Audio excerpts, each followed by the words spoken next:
अगर कुछ पूछना है तो पूछ लो। वैसे तो हमारी लड़की बहुत ही शर्मीली है, जो बोल दो वो मान लेती है, इसे क्या पूछना होगा। अरे कैसी बात कर रही हो माँ, मुझे इन लोगों के घर रहना है, सवाल तो कई है।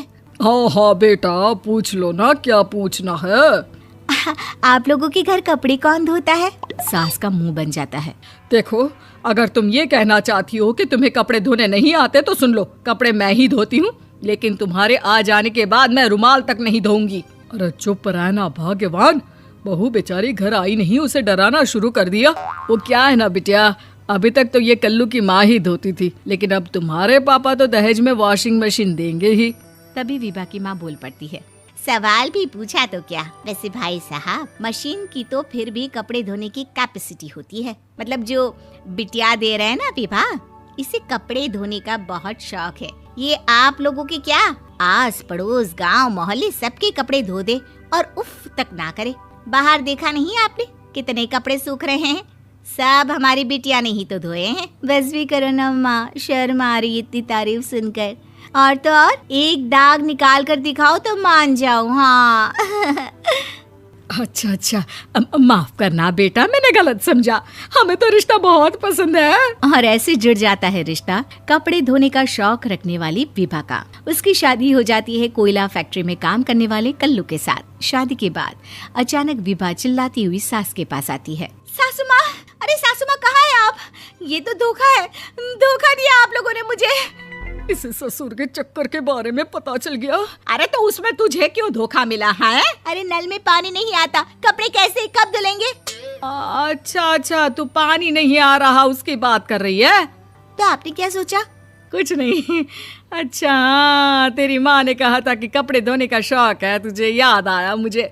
शौक बोलकर कपड़े धोने वाले मेरे जुनून को कम ना आके सासू माँ, कपड़ा धोना मेरा गुरूर है।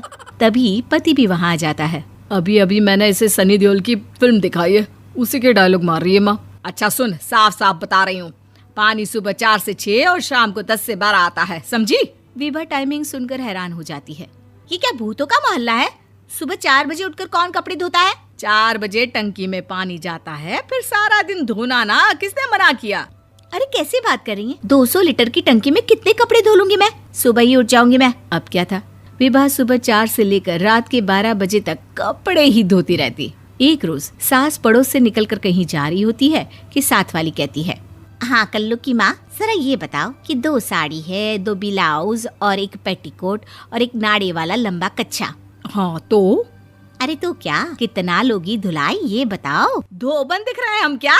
हमारे पति सरकारी नौकरी से अभी रिटायर हुए हैं और बेटा सुपरवाइजर है कोयला फैक्ट्री में। धोबन समझ रखा है हमें?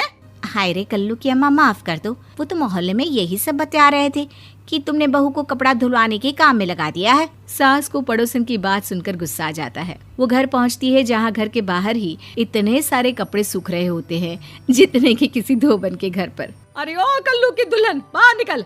माँ जी यहीं आ जाओ, बाथरूम में चादर धो रहे हैं हम। अरे अभी हम धोते हैं, तुमको बाहर निकलो। ये आस पड़ोस वाले बोल रहे हैं कि हम बहू से कपड़े धुलवा कर उसे कपड़ा धोने वाली बना दिए हैं। अरे छोड़ो ना माँ जी, किन लोगों की बातों में आती हो? आस पास के लोगों का तो काम ही होता है कि वो किसी तरह सास बहू को लड़ा दे। बहू सारे घर के कपड़े धोती है, ये क्या कम है? बोलिए। सास को भी लग जाता है कि वो बहू का ये सनकीपन नहीं छुड़वा सकती, इससे अच्छा है कि खुद ही चुप हो जाए। एक रोज सास और बहू मंदिर जाते हैं, जहाँ सास की साड़ी वहाँ खड़ी भीख मांगने वाली से मिलती है। माँ जी क्या बात है, आपकी साड़ी उस भिखारन से कितनी मिल रही है ना? हाँ देखो तो, दोनों की साड़ी मिल रही है। क्या बात है कल्लू की अम्मा, तुम खुद को तो अफसर की बीवी बताती हो और ऐसी सिंपल सी प्लेन साड़ी पहनकर घूमती हो। सिंपल और प्लेन नहीं है ये साड़ी। तो क्या सोने के धागे से फूल बने हैं? कुछ भी सासू माँ, कुछ भी। हाँ बने थे इस साड़ी में सोने के धागे से फूल। मेरे पति लेकर आए थे मद्रास से स्पेशली मेरे लिए 10,000 की। ताहे भाई साहब इस भिखारन के लिए भी सेम टू सेम साड़ी लेकर आए होंगे 10,000 की।